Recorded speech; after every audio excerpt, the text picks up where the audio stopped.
I'm gonna finish eating my ethical chocolate. Ethical what?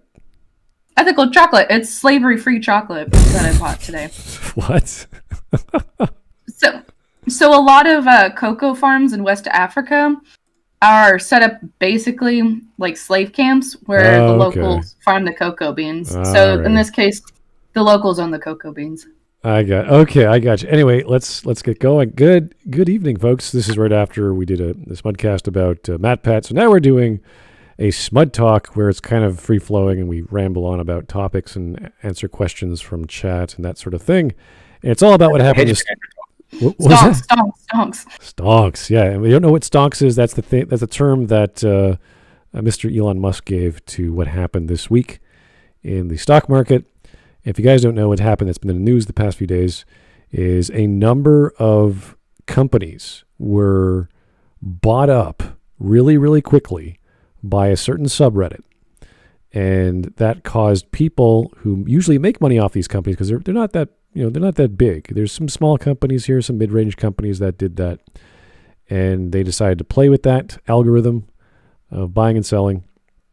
And some people walked away with a few $1,000,000. I saw a kid who had 10 shares of GameStop from, 10 years ago. He made about $3,400 just by selling that. Not on the biggest plateau, but I think getting up there. So he could have made even more, but he made about $3,400. And what a great story! Out.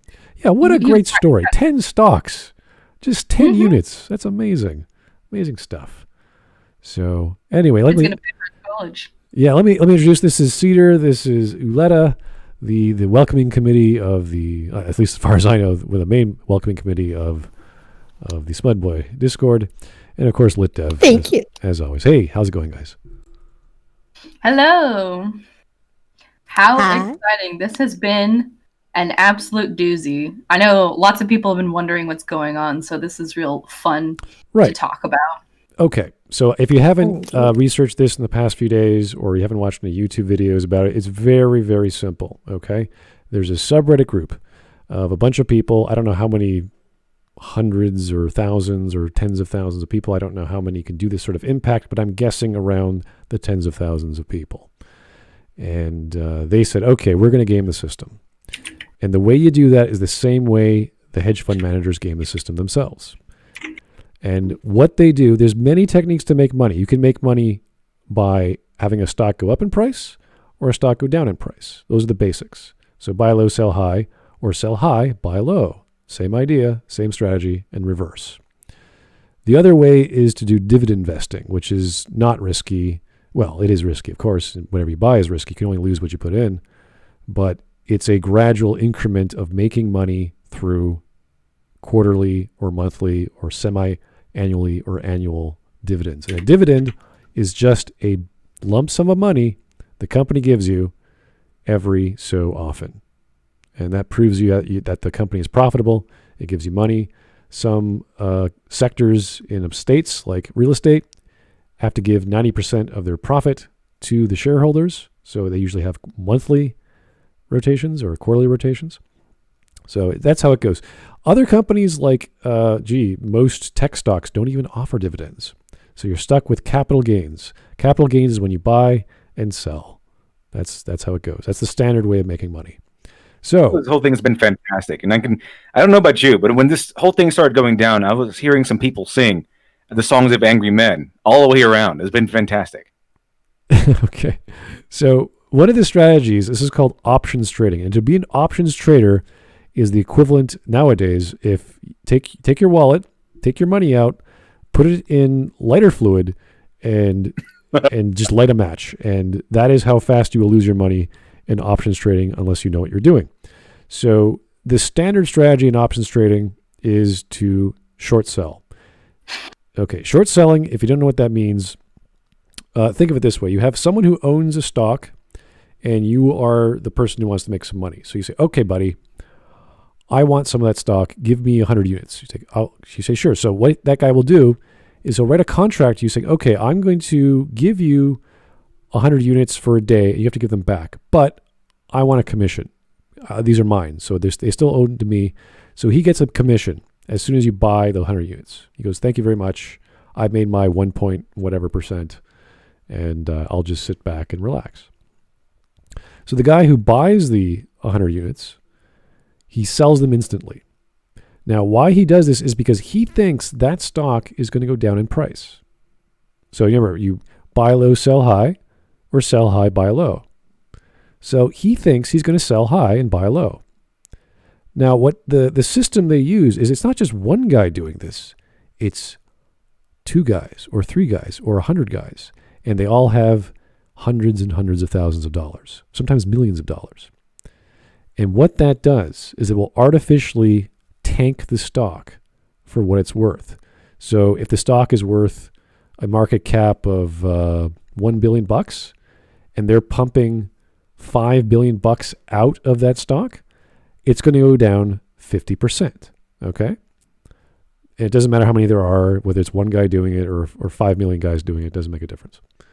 So what then happens, that stock goes down by, let's say, half, for being mathematically accurate, and then they buy back that stock. So they've already made their money when they sold it because it's at a high price, right? So let's say the price was $10. They sell it at 10, they get their $10. Everyone else does that, it goes down to 5. He buys back at 5. So he's made $5. He gives back the shares. Contract is solved. That's called a short sell. Okay. The problem with GameStop is the hedge fund managers who have GameStop in their portfolio said, we're going to do that 70%. But even more. We're going to do that 80%. We're going to do it 120%. I think it went up to 130 once. And that was going on for years. So what ended up happening? People saw this. It took so long just because no one was risky enough to do it and to set the sell up. People on the internet saw this, like, why are they selling it over 100% of what it's worth? Bring it down to the single digits, because GameStop has been slowly going down over the years. So it's an easy, what's it called? Not an easy pickings, I guess you could say. It's easy target for sure. Yeah. Because the writing's on the wall very clearly. I don't know if you guys know of a company called Reits. It got, not Toronto-based, but Canada-based. So it was on the TSX. Then it got downgraded to the ventures. So there's certain marketplaces in the world where you go up and down. Like if you're a venture capitalist, so you want to invest in something, you go to the venture capital exchange, and it gets upgraded to the TSX or whatever. So I think the NYSE has its own, the NASDAQ has its own as well, upper and lower marketplaces. So Reits has been going down on a downward trajectory. They could have shortened that stock too. I'm sure it hasn't been done. So the people of the internet on the subreddit see this. And they go, wait a second, we can do that too. Now, some of them did that, and it brought the stock down even lower. And that's called a margin account. And you could sign up with, I think Robinhood does that still. I don't know if Fidelity does that, but it's a risky bit. You have to know how to sell and buy options or to do contracts with options. It's a very risky thing. So that was one strategy that occurred to bring the stock down even lower. However, the majority of people on the subreddit just bought the stock, and they can go through the normal average investment account on whatever account. Really, GameStop is known on the NYSE, so you can just buy through there. Anyone in America can do it. Anyone in Canada can do it pretty much. So everyone just started buying that. So what ended up happening is these people on these options trades or these short sells were buying in the morning, and they were waiting because GameStop's pretty boring looking stock. It's not that big. It's not that popular. Its company is going down. It's going to eventually be routed out. So they don't care about it. They don't pay attention. But then all of a sudden it started ticking up. You're like, wait a second. I was expecting a 5% drop. Why is it only dropping 2%? I better sell right now just in case. And they do. And that started happening for the past 4 days. Oh yeah, and that raises the price too, doesn't it? The problem, it goes down really quickly and it goes slightly up. But the problem was a lot of people started buying, and then so the past 4 days, the people on the subreddit all got wind of this, and they started buying and then buying some more and buying some more. And you'll see the past 4 days with GameStop had this little ramp. the past 2 weeks had this little ramp, and all of a sudden, people who were short selling for days, because they were betting long, because you could have a contract for a day or two or a week or a month or whatever on your options trading, and they weren't aware of that because they thought this is a boring stock.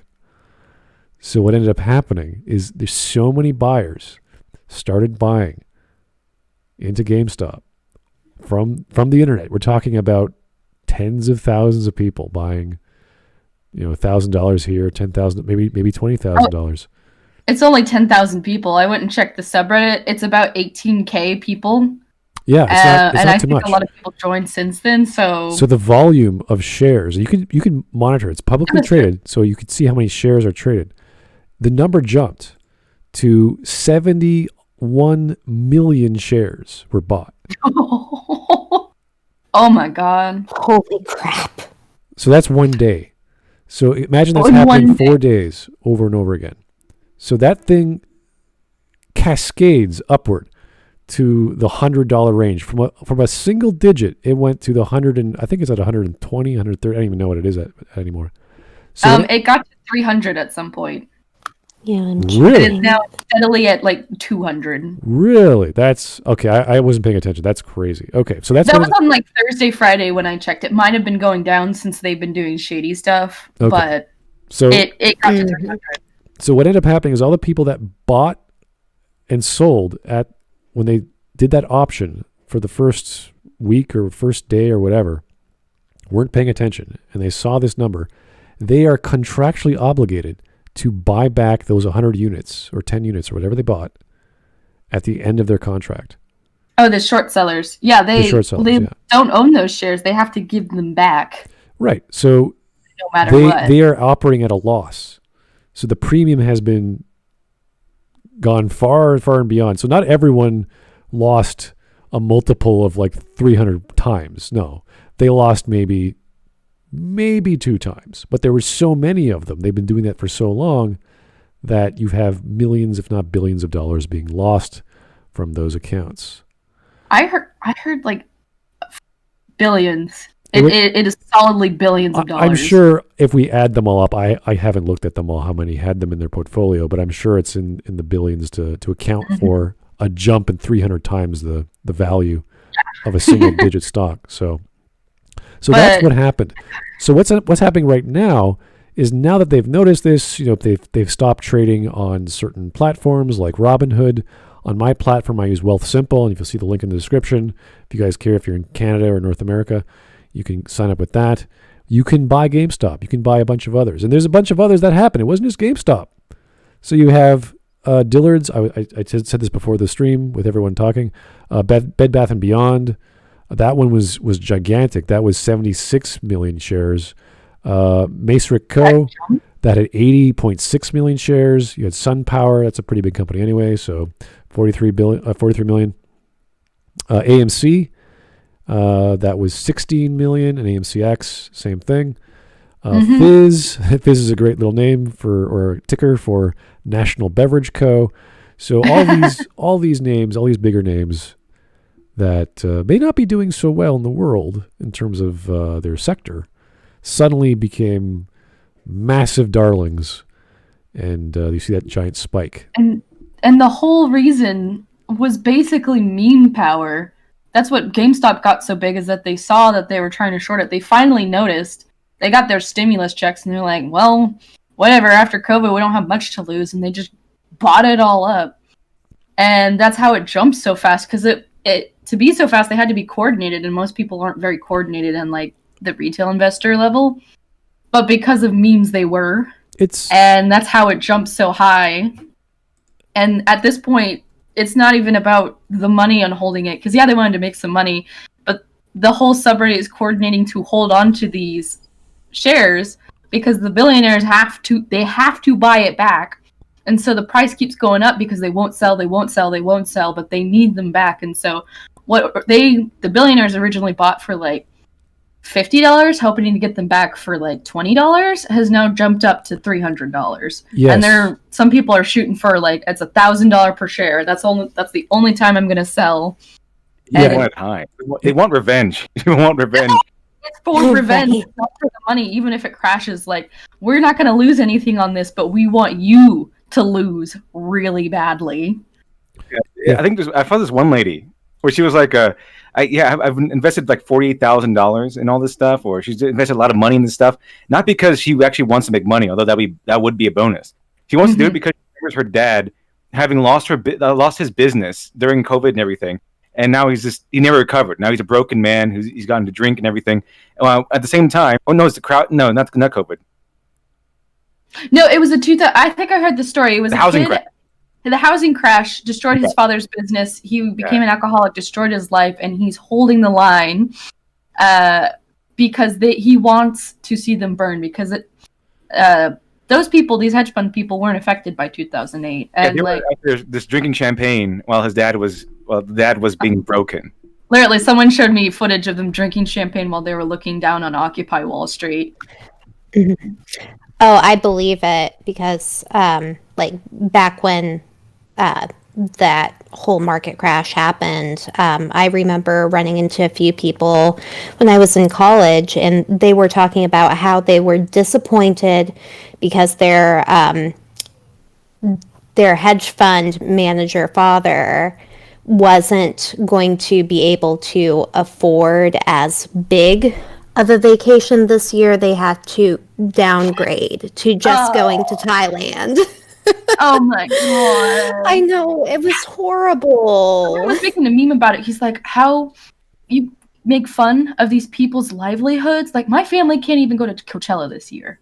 Like, that's not funny. We're real people. You're like, yeah, fuck off. I'm sorry, you'll only have 3 planes instead of 8. Like, no, it's a horrible life. I mean, it's just about as bad as living in a trailer park. I know, right? I even saw a beautiful meme of like the Chad Doge and the Sad Doge. Sad Doge was like 1920s or 1930 crash. Oh no, I lost my job and my life savings and my house and my family. And then it was Chad 2021, and it was like, I never had any of that in the first place. Fuck the rich.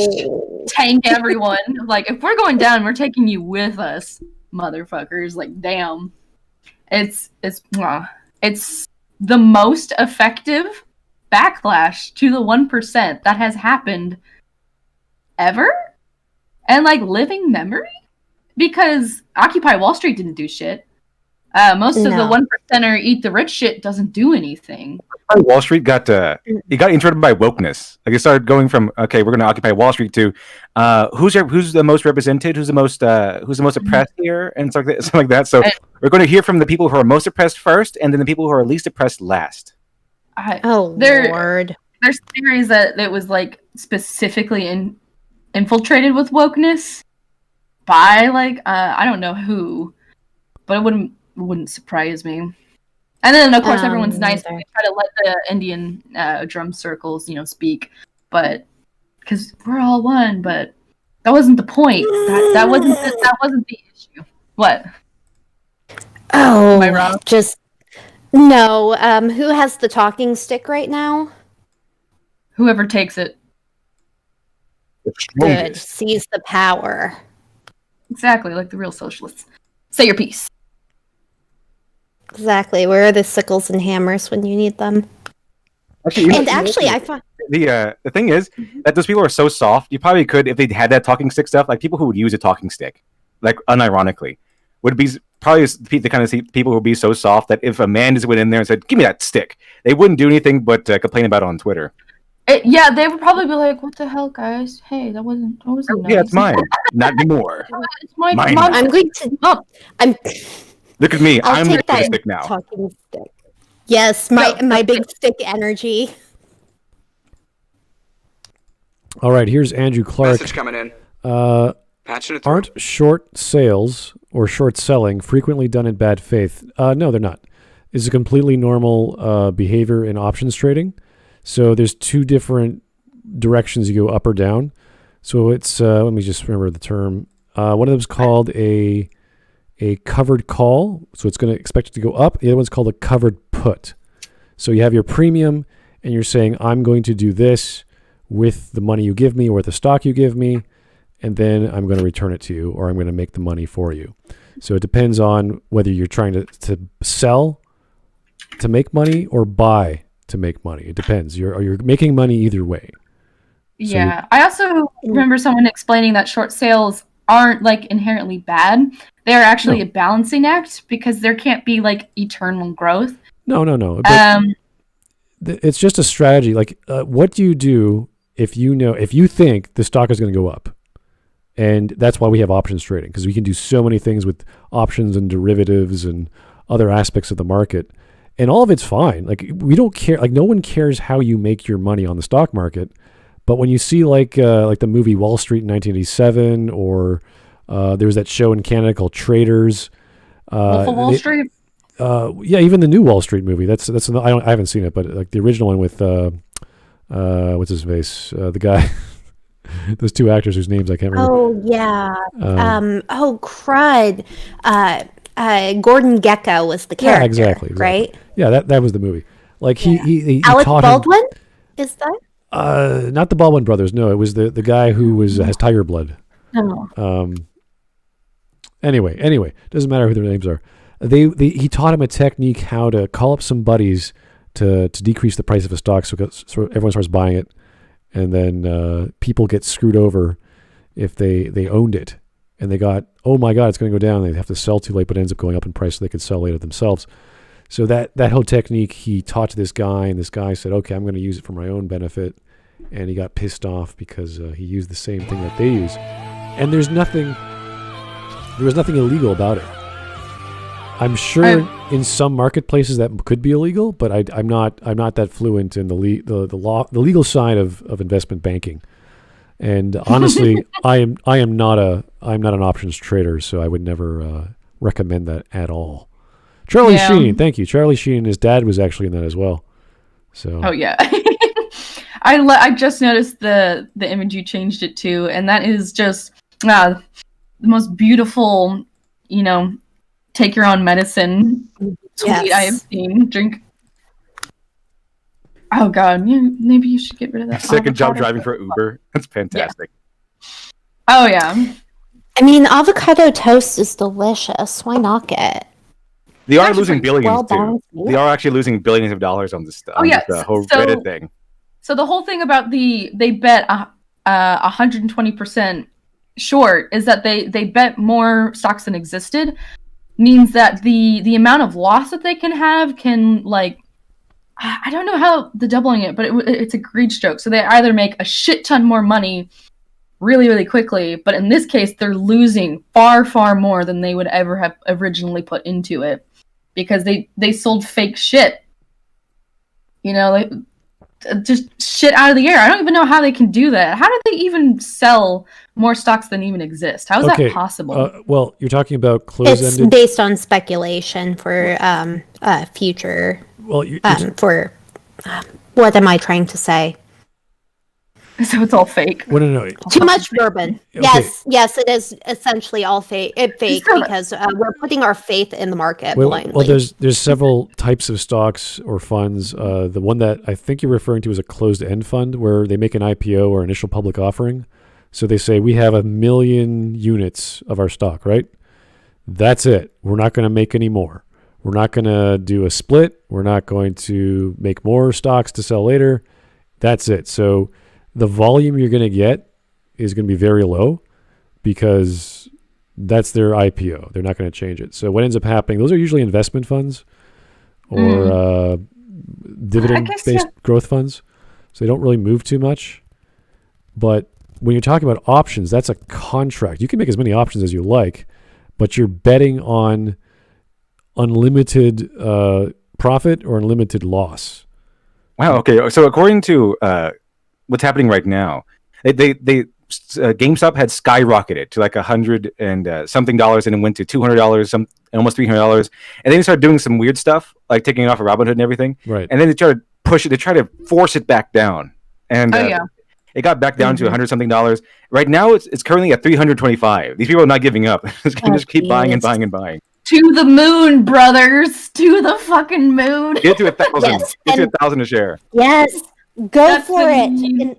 the rocket They ship have in the moon. every right to do this. I mean, why do people want this to be stopped?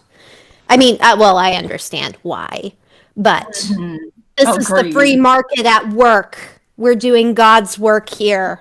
It's all legal. All this information was obtained legally. All of it was used legally, and the stuff that they are doing is legal because it got all deregulated several years ago because the fucking hedge fund people wanted to make more infinite money. Yeah, so all it is, and so all it is writing off the money of people making bad options trading, and if you just buy units into that, you're using their money that they are forced to buy at the end of their contract, and if you wanted to sell, you can, but they're not selling, and they should sell. Honestly, this is so volatile. I would not be in this for more than a day. But if it's for the money. Yeah, but it's just like, okay, it went up 300, 400 times from 2 weeks ago. That is ridiculous. That is absolutely ridiculous. That's something you see over the course of like 40 years, maybe. Yeah. With like Microsoft or whatever. These Redditors are millionaires, by the way. Literally millions in a week. Yeah, so if you put 10 grand... They should sell and then do it again. They should, honestly. No. If you can sell right now, and you bought 2 weeks ago on January the 21st, the price was around $17-18.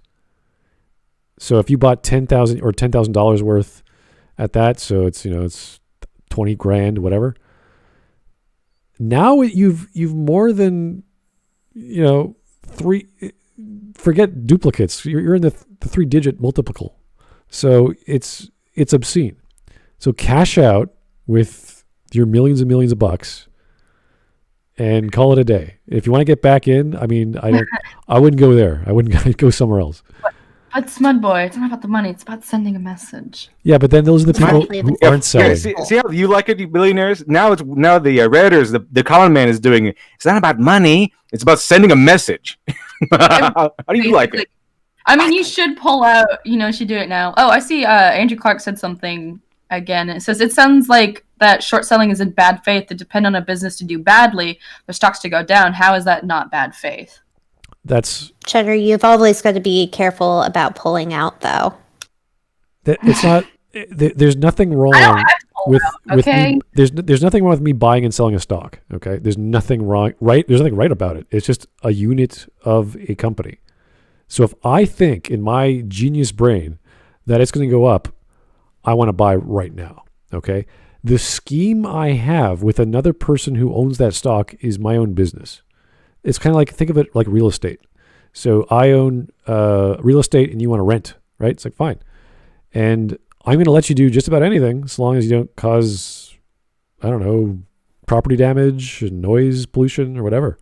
So you can do whatever you want on that real estate. You can make your business on that real estate. I don't care. So long as you pay me my rent, that's up to me. So bad faith could be opening up a church that I don't like. Bad faith could be opening up a business I don't like. But if you have that freedom to do that. So it's really the same concept. It's also kind of like the risk you take when you go public trading, isn't it? It's true. The only risk in public trading is you're going to lose what you put in. So that's it. Oh, yeah. With options, it's the reason why you get into options, because the possibility for profit is unlimited. But it depends which direction you're going. If you're hoping on a high, you have to have some insider information knowing why the stock is going to go up, and that's what happened with Reddit, because tens of thousands of people were doing it. With short selling, you are the one in control of your money.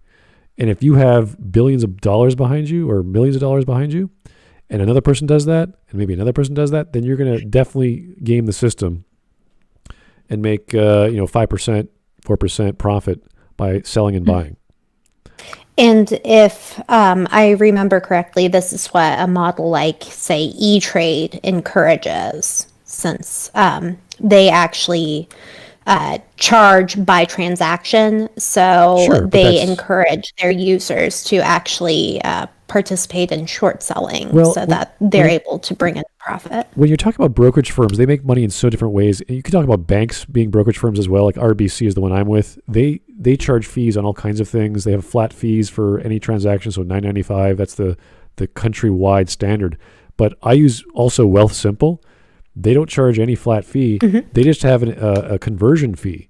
So if I buy American and I sell American, then they'll take the 1.5% plus the fee for whatever conversion was. So it's like 74% or to the dollar. We're talking about dollar conversions. So they make money just fine, and that's one of their beautiful things about WealthSimple or the WealthSimple trade app is that they know they can make way more money, but they're not, and they're doing just what they want to be ethical and fair. And if you look at their app, it is bare bones.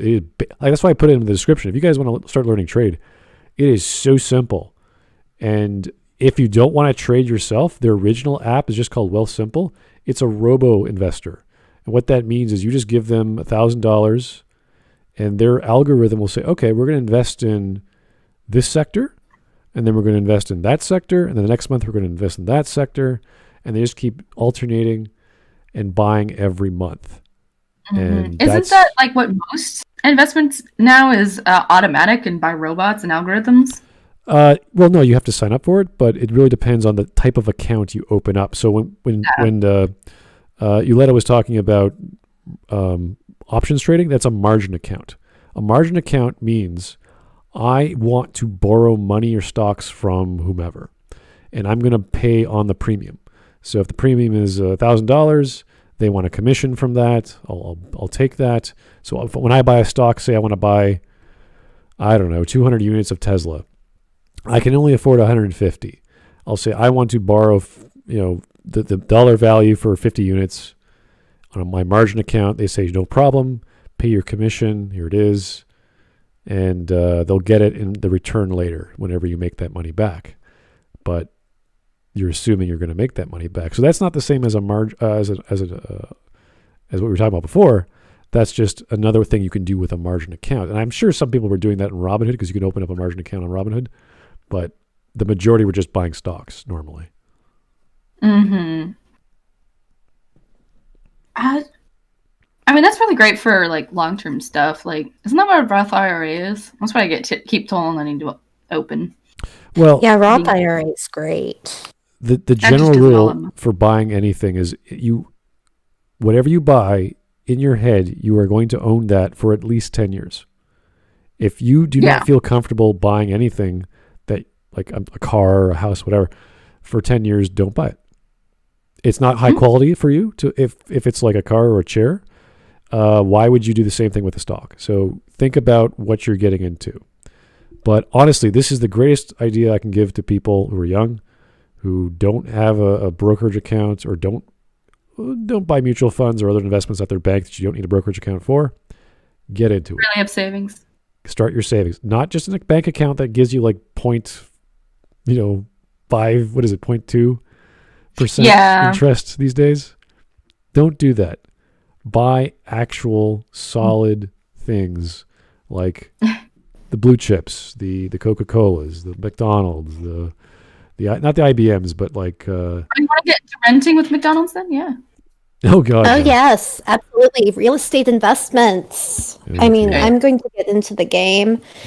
I did look at a savings account from Chase just because they sent me an ad. It was like 0.001%. Are you kidding? Was your interest rate? Are you joking? Yeah. Ridiculous. My idea is to save up an actual emergency fund first, and then I'll split it in half and then put that into whatever trading, because I got to build that first. And, young people are saddled with debt, so half of my money goes to that. It really depends on your risk level. So which sector you want to get into. When you start getting investing, I wouldn't say it gets addictive, but you have to start diversifying because something could get hit. Message coming in. Financial sector, real estate, energy, which part of the world, oil, shipping. There's all sorts of sectors and subsectors and industries that people talk about penetration. They want to get enough penetration in this area so that they're balanced. And it's the greatest rule you can learn in investing. So when you talk about mutual funds or index funds or ETFs, those are all sort of the same thing. They are a basket of other funds or other stocks. And that's safe. If you don't want risk, if you don't want to worry about that, that's the safest bet. The thing is, once you learn what to buy, because if you buy an ETF, let's say, an ETF, again, is just a basket. You list the holdings in the ETF. You'll see 5% is this, 4% is this, 3% is this. It's like, why don't I just own that stock? And if it's a solid stock, nothing's stopping you from doing that. That's what people are doing with Visa, with Tesla, with Amazon, with Apple. All the good people. All the big blue chip names. Because if you go to a bank or you're a financial investor or a brokerage account advisor, all they're going to say is the safest, most secure, most well-known names. That's because they're never, ever, ever going to recommend you do risky plays. Never. As soon as they do that, something's wrong. They're going to get fired, or it's like, wait a second, you just told me to buy this penny stock on in like Ecuador or something. Like, why would I do that? Like, that's weird. Invest all of your money in penny stocks. It's never a bad decision. It's kind of funny because when you listen to like Warren I'm Buffett, working on to it right now. I've got pennies on me. Yeah, we listen to Warren Buffett talk about how he originally started investing, where it's like seeing a cigarette butt at the end of a sidewalk or something, and you pick it up, and it's like you take one good puff, and that's all that's left, and you're like, well, I didn't lose any money; it was free, but it didn't really do much for me. I need something more. I need more tobacco because I know tobacco. I've been doing this for so long. So you have to invest in things that you understand. There's a commitment to it. There's something to, and he lost lots of money last year. He was investing in Delta. He bought Delta in like March after. No. Yeah. After March 23rd, I was like, just why did he do that? And then he sold it like months later. So he did a lot of bad things. He didn't lose too many billions, but he still lost. He still lost quite a few. So there are lots of things to buy. That's why they say buy Coca-Cola. Why? Because it's a name. It's a worldwide name brand. The growth rate is like 104% in the past 10 years, but it's solid. Safe. It's safe. And they do more than Coca-Cola. They do all kinds of water products. They do sports drinks. They do Gatorades and this and that. So they are branching out. Their marketing is amazing for Coke. It has to be. They spend at least 20% of their profits in the marketing just to keep reminding people Coca-Cola is number one in the world. Yeah, and if I remember correctly, they also own their containers. They manufacture them, plus their bottle caps, and then they also sell off their merchandising rights so that they can, have like different. Yes, and heck, there was even. This is going to be so weird to say, but there was a Coca-Cola makeup collaboration. Really? So, yes. It was the most bizarre thing ever, but that stuff sells. So, that brand name carries so much weight. They're really diversified in that way. But then, when you think about it, what happens when they won't let you buy the stocks that you want? Which is something that definitely started happening this week. With GameStop. Yeah.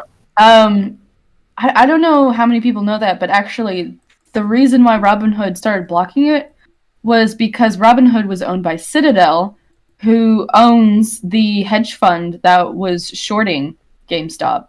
So there was a clear conflict of interest and a top-down a level trying to tell Robinhood to go and do this highly illegal thing. And basically I think they were trying to push all the blame onto Robinhood too, that they were just like throwing them to the fucking wolves. Because instantly, I think within hours that they started blocking it and people noticed it, a class action lawsuit was filed because it's so blatantly illegal. And which it's the balls on that to do that in the open so blatantly to salvage something of the situation. I'm more interested in the class action lawsuit against CD Projekt Red, because that is unprecedented, and you're like, that's going to be very strange to see how their business practice, because they're all about product quality and talking to the people and selling non-DRM, and it's like, well, you guys just totally screwed up your game that everyone's been waiting for the past 8 years, and all this insider information found out is being developed in only the past 4, and it's the next Anthem and, you know, whatever other glitches that resulted. So that is definitely more interesting to me than what a natural system that has been gamed by tens of thousands of people, as opposed to 100 or so or a few hundred short sellers. So it's, you know, not a big deal. You don't see like the implications of maybe holding these people to account, or do you think that they won't even be held to account? Well, no, they have their contracts. They never are. They had their contracts. They resolved they're them. so blatant this time.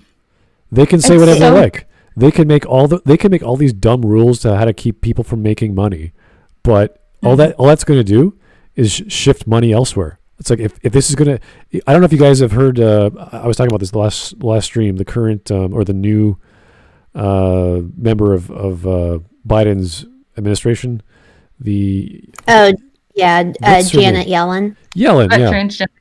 She was talking about taxing or increasing or changing taxes for not unreported, but any kind of capital gains, which there already is a tax, I'm sure. And she wants to increase that. And she talks about revenue. Whenever you hear revenue, it's a tax when you're talking about the government. Yeah. And if that happens, so many people are going to leave the NYSE and the NASDAQ. They're going to go to China. They're going to go to Japan. They're going to go to Europe. They're going to just go to Mexico. Like a lot of businesses just shimmy on down across the border because of that. It's one of the worst things anyone can say who's a finance czar or whatever you call those people on the head of a government. So I like finance czar. Yeah, no, it's kind of scary because you think of America as the land of the free. We regulate everything. They have the 2 biggest marketplaces in the world, and you're like, are you serious? You're going to tax people for making money the normal, healthy way, like in long-term investing? Are you serious? Yeah. I don't know. Maybe something will happen from it. I guess you've seen it once, and this happens every couple of years where they're like, oh, yeah, maybe we'll actually keep these corrupt people above us to account, and then it never happens. I don't think they're corrupt. I don't think that the people who are making money on hedge funds are corrupt. They're just doing their job. They just went too far. If they were only short selling at 50%, that seems normal. That seems like, you know, it's a you know, few $100 million low tier company that's dying. It's like, who cares? But because they were doing it so much for so long, it's like, okay, this is crazy. Like yeah, I think that's the, like, maybe not immoral. They're just immoral because I don't know. Maybe they spent the past 10 years doing this, making their 5% every day, and now we got to spend millions of dollars back just to, you know, because no one paid attention. So and they just can't take the lesson on the nose for you know, all of that thing. Like, oh, you know, maybe we shouldn't short sell over 100%. I just know if I was the creator or owner of GameStop, I'd be like, oh my God, this is a godsend. I'm checking out right now. Oh, right. Absolutely. I'd be selling. Now they have a lot of leverage. Now the owners of GameStop have a lot of leverage now. Look at our stock. It's amazing. Yeah. Right. But it's a bubble though. So how much it could be? Because this is all. Think of it this way. Imagine if GameStop owned every single retailer of video games. Like, you could only buy a video game from GameStop. Oh my God, Monopoly, GameStop. So just imagine that. Even if that were the case, their stock price would not be this high. There's no way. I don't care if they owned every retail chain and online merchant to buy video games. They would not have that size of a price on their name. There's no way. Yeah. No, this is Fortune 500 company level pricing for their stock right now. Right. They're like McDonald's. They're like Apple right now with their stock pricing, because the only reason it's this high is because of memeing. That's all it is. Like, just getting together and being like, we're gonna fucking do it. Okay. Yeah, you have to understand their market cap is pretty big. Their market cap is like, $22.6 billion, which is huge. But it's been going down for the past decade, 2 decades at least. Mm-hmm. So this isn't going to change anything. This is going to be a blip on the radar. It's a weird blip on the radar. Oh yeah, it's going to disappear. Like, I tell people, like, once the hedge funds have to buy back those stocks, it's all going to die down. It's going to launch back to where it's naturally going to be. Yeah. And the great thing about those hedge funds or those managers, that they can just rebalance their portfolio and say, okay, we'll just, if they're still around, they could just resell or get different retail chains, like point of sale chains or whatever retailer they want aside from GameStop. Because right now, you shouldn't be touching this thing. It used to be hilarious if Reddit keeps doing this. Like, they move from GameStop to something else. Okay, we'll do this again. This over here now. And then Reddit says, okay, we'll buy this one now. Well, that's what happens. So you can never do this again. You can never do this because Reddit will just keep sniping you. Right. Yeah, because it's all right. Like, let's just eternally short squeeze. And for no other reason than spite. Yeah, Reddit's next target is going to be like Claire's or something. Oh, it's going to be AMC, and I think I heard Nokia. I also heard Silver. Nokia is not going to change. Nokia, bring back those brick phones. I love that. Well, Nokia is known for not making phones anymore. They're known for making parts for phones. So that they were one of the major 5G distributors for November and December, whenever they. So they are major cancer deliverers. Wow. Yeah, so they actually did spike. They're probably making our frogs gay too. They actually did spike on the 27th. But, really? But we're talking about the original price was around $3 to $4. Mm-hmm. Okay, this is a $27 billion company. The price has always been abnormally low. So if it jumps to 6.5 when it was originally 4.2, Nokia's like, that's weird. And it goes, and now it's at 4.5. So it's like, it came and went. Whatever they were doing in Nokia, because maybe they didn't understand how Nokia operates, why the price is so low. Like they did it with Bed Bath & Beyond. That makes more sense. Because if you look at their stock price, like, okay, that's kind of weird. Yeah. I wonder, okay, so here's something that I've heard that is the next meme thing, is that someone was saying is that everyone should buy silver, because if everyone tries to go out and buy silver, it would like actively destroy the fiat currency economy we have. And he was just like, burn it all tight. But would that even be possible to go out? Not with silver. Try to like. Maybe gold, but not silver. Silver's cheap. Silver's too cheap. Well, okay. You're talking about commodities. That's a whole other ballgame. If you're literally talking about the commodity index, then no. You cannot do the spending you do in the stock market the same way you do with the commodities index, because you're talking about actual silver. So that won't work. But if you're talking about shares in companies in gold, like the company itself, like I just put one in the chat there. That is the only gold stock I own, because it pays a monthly dividend, and it's a good monthly dividend for what it's worth.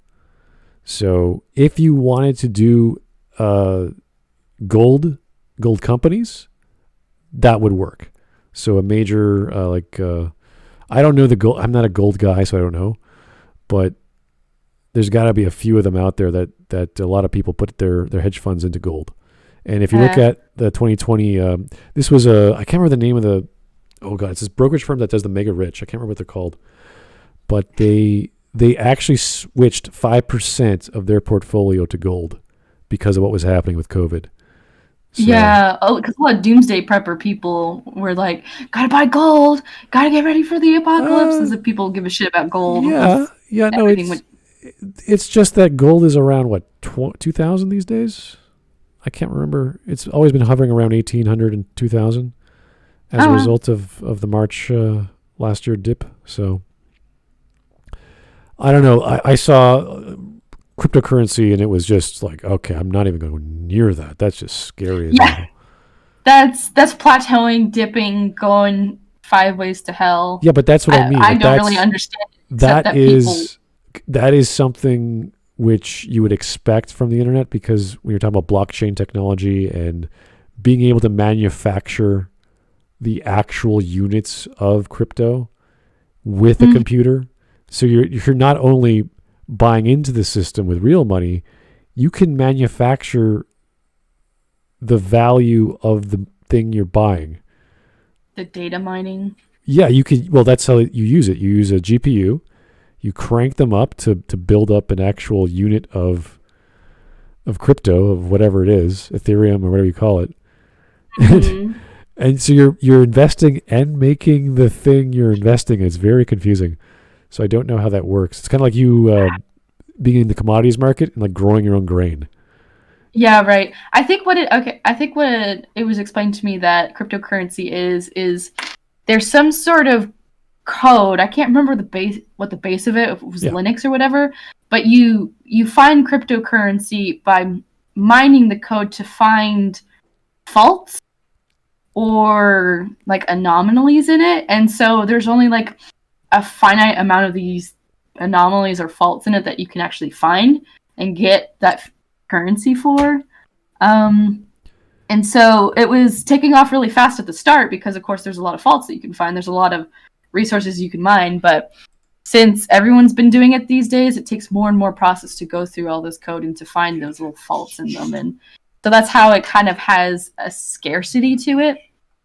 I don't know any more specifics than that explanation, but that's how they kind of make it. They don't just be like, oh, declare I have these bits that I mined with my computer. It's actually kind of a service or something.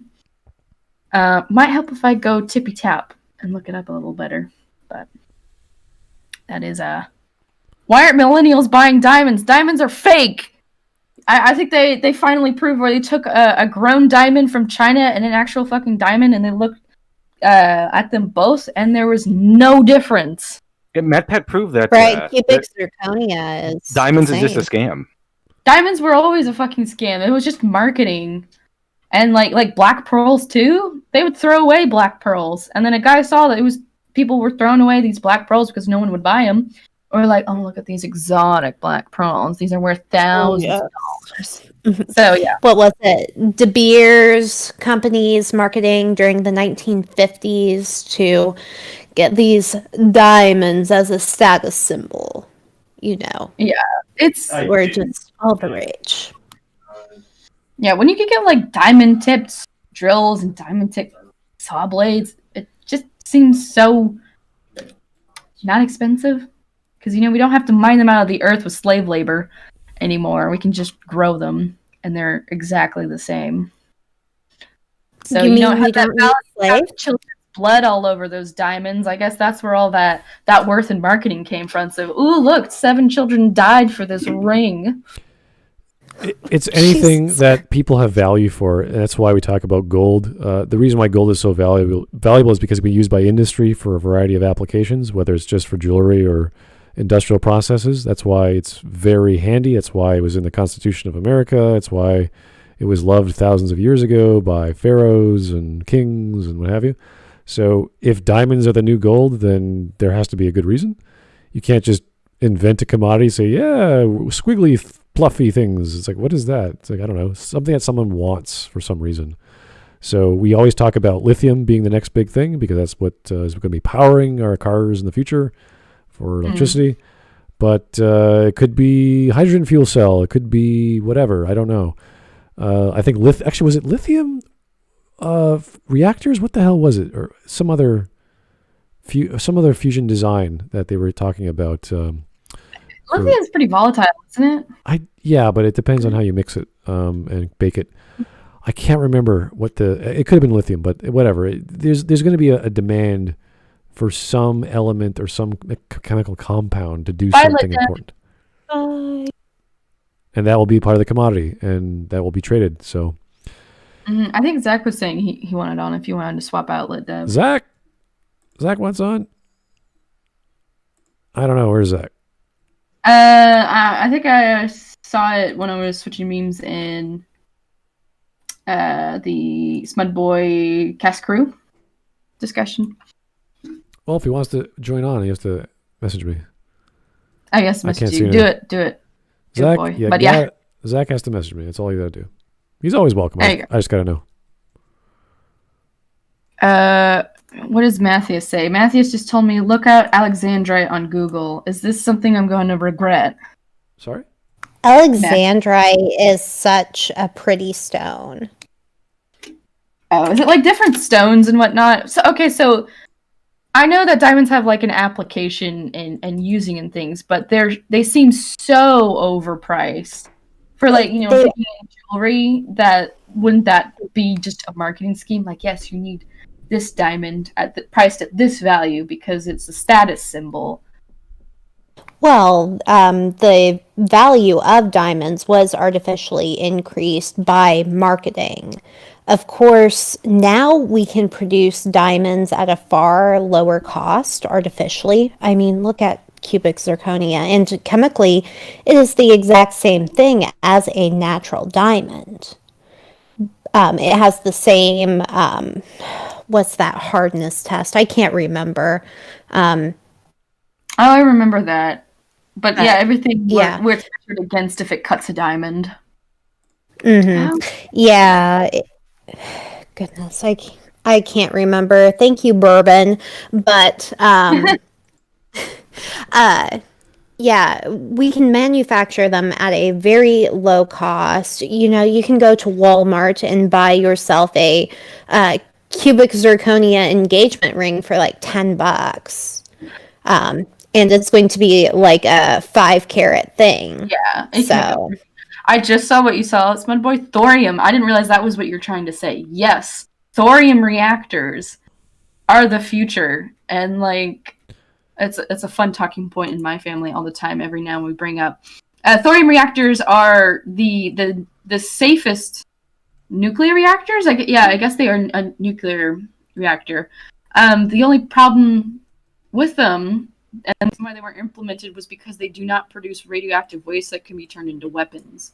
But otherwise, like, they're safer. They can't melt down, and just as effective as regular nuclear reactors, except they're not dangerous. It's crazy. So, and everyone's doing the green energy these days, and there's always downsides to them, except for thorium reactors. Like the wind blades, I think right now they're coming into a thing where the spent windmill blades can't be recycled and are just thrown away. They don't know what to do with them yet. Well, and have you heard about how they disrupt bird migration patterns and they actually kill a lot of birds? They do that. Good. They also fuck the birds. They change weather patterns. Birds. All my homies hate birds. Hey, we have bird listeners here. You can't do that to crow. Birds aren't real. All right. Birds are just CIA birds agents. Are government drones, and the government is just trying to convince you that birds are real. Oh my god. Birds are real. So the windmills on coastlines actually change weather patterns for the area, and we haven't been able to do long-term studies for it, but they have been noticing in models that they disrupt the environment, and disrupting the environment. Disrupting the water cycle could have really bad ramifications because they slow down the air, and a lot of the condensation can't be pushed to where it needs to, so it could actually end up drying out some places. Windmills? Yeah, long term, large scale, like the big industrial ones. Yes, we're talking actual wind farms, not like 3 individual windmills. No, not windmills. Have you seen the power windmill farms? Those things stretch out for miles. It's like the whole horizon lights up with the lights in the evening, and it's just from edge to edge on your view. It's just blinking red dots, and then it goes back several. like a couple of miles as well. But and people complain about the noise pollution. They hurt the wind. They hurt the atmosphere, or the regional climate. They disrupt weather patterns because it displaces the air around the row. They're slowing the wind down, aren't they? This was something I heard a while back. Slow the wind down. So yes, it changes the way that. Okay, let me go. Fair. I will need more research on this subject.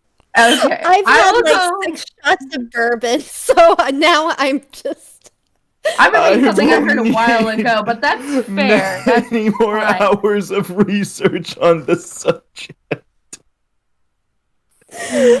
There's actual research behind this. Oh my god, we've gotten so off topic. We got from stocks to disrupting the air. This one's not my fault. This tangent's not my fault. I came into this. Yeah, so thorium is great for fissile reactions. It's fantastic. Anyway, about stocks. So, yeah, lots of fun things happening this week that weren't expected, and it's kind of been even. Like the past 2 weeks have been pretty even as far as the market has been concerned after the highs of November and December. Nothing really exciting has been going on, and except for this week, and that's all the news that we've been talking about. So it's probably going to keep going down next week as well.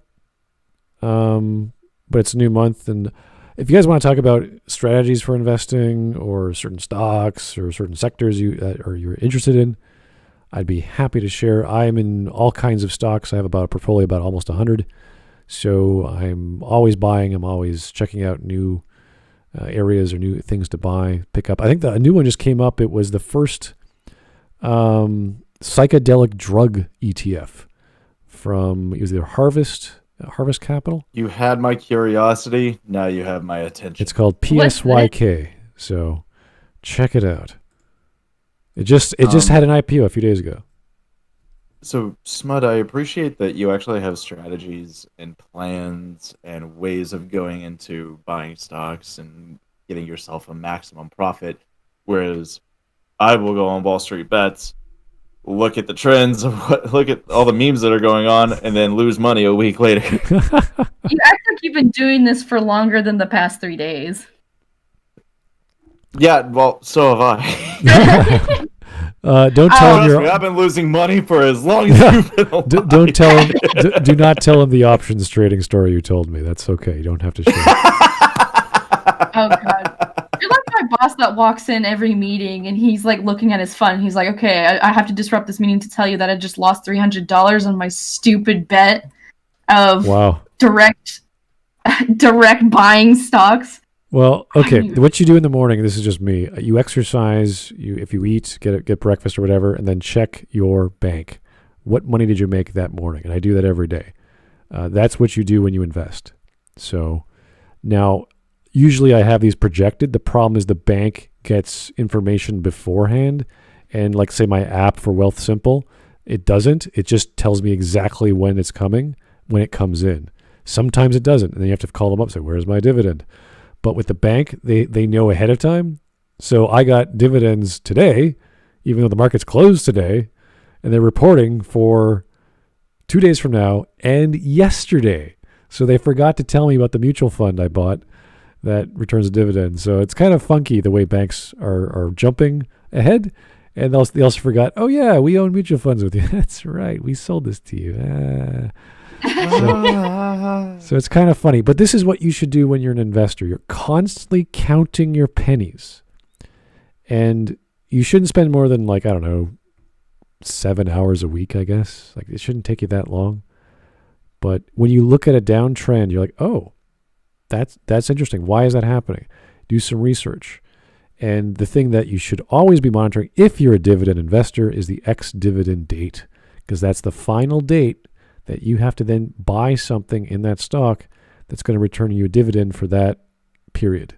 So if you are concerned about buying long, which most people are, they buy conservative or they buy funds to have for the long term, whether that's 1 year or 10 years, makes no difference, then you're not as on the ball as most people are. So think of it like a horse race, okay? I have about 99 horses in the race, and I don't pay as much attention to them. Imagine your horse was GameStop. Your GameStop is like going at around 5 kilometers an hour every year, then next year's 4 kilometers an hour.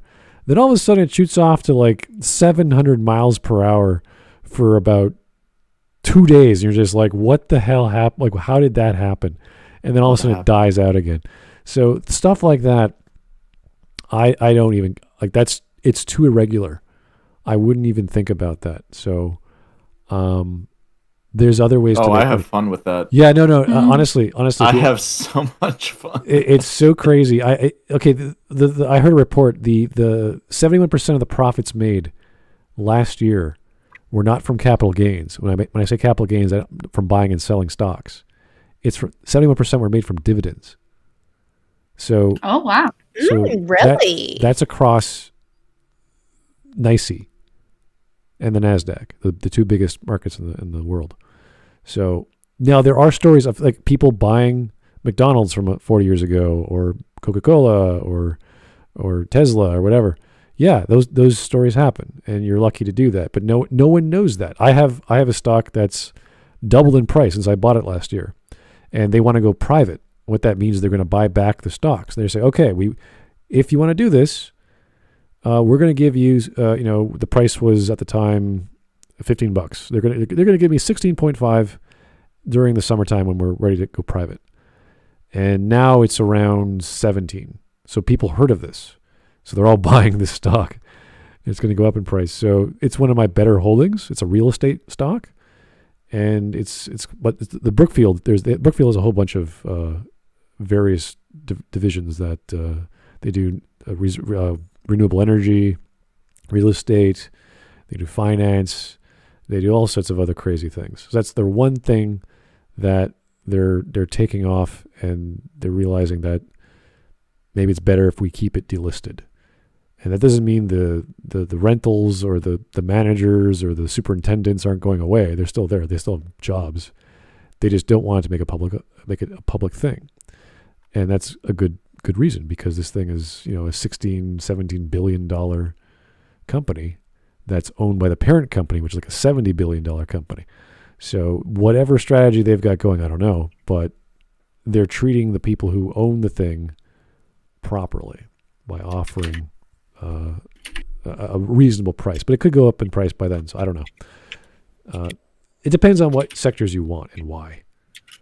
But the number one rule for anything is always diversity. So always diversify whatever you want. Buy something in this, buy something in that. See what you find comfortable. What are you going to do with your money is another question the investors ask you, or your advisors ask you. What do you want to do with your money? You just want to have money and just have it increase in value, not think about it? Because usually they'll say, well, if you're going to buy a house, you have to sell. You have to sell whatever you got, put all your money into buying your house, paying off that mortgage, and that would be your number one responsibility. Because once you own real estate, your life changes. So you have to realize that. The house my dad bought, I don't know, 35 years ago or so, around there. No, less than that, is now close to double, if not triple, because it's in Toronto in value.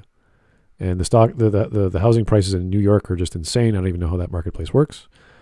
So compare that to Vancouver, very similar to Toronto. So real estate changes things, and that's where you make a lot of money. So if you want to just invest in real estate without actually buying property, there's all kinds of ways. And on the stock market, it's called Reits, or real estate investment trusts. And I said this the third time I'm going to say this, but they have to return every time, every period, 90% of their profits to shareholders. So when they're not making money, you're not making money, and it shows. So that's why people like REITs. They have high yields. They're reasonably safe. People got to eat. People got to work. People have to sleep. So real estate is a fairly safe bet, provided you know what sector they're in. So if it's like a Office Space, probably not the best sector right now. But I love that movie. Office Space, yeah, it's a great movie. If it's restaurants like downtown, probably not the best sector right now. If it's residential and housing, very, very good sector. So it all depends on the time of year, what people are spending their money on, where they're living, where they're going. So that's one major aspect of the economy. The other aspect is energy, which is the driving force of any economy. Doesn't matter where in the world you are. Everyone needs to fuel their car. Everyone needs to heat their homes. Everyone needs to play their video games. They need juice. They need natural gas. They need petrol. So that's not going away anytime soon. We are seeing a shift to renewables. The past 4 months, we saw a bunch of stocks jump up. I don't know if that's a thing or a fad. I don't know. But we're always going to have alternative energy sources interfering with existing energy sources. So it doesn't matter. Like just get into energy. If you're going in the stock market, get into energy. It doesn't matter where. So get your feet wet is what I'm trying to say. Yeah, buy Tesla. No. No, don't buy Tesla. That's too much. I'm not kidding. First thing I did when I opened a Webull account, first thing I did as soon as my account was approved and I was able to deposit funds, Tesla. I did not like About Tesla like 5 shares of Tesla 4 years ago, and I still then it went to the moon. Yeah, I know, but there's no profit margin I could see. The projection from 4 years ago was 2022. So if by then they turn a profit, I'll be impressed. By the way, if you want to check the chat, I have a few memes for you. Oh, no. Oh, yes. They're pretty dank memes at that. If all your friends jump off a cliff, would you follow them? Let's go bird to the moon.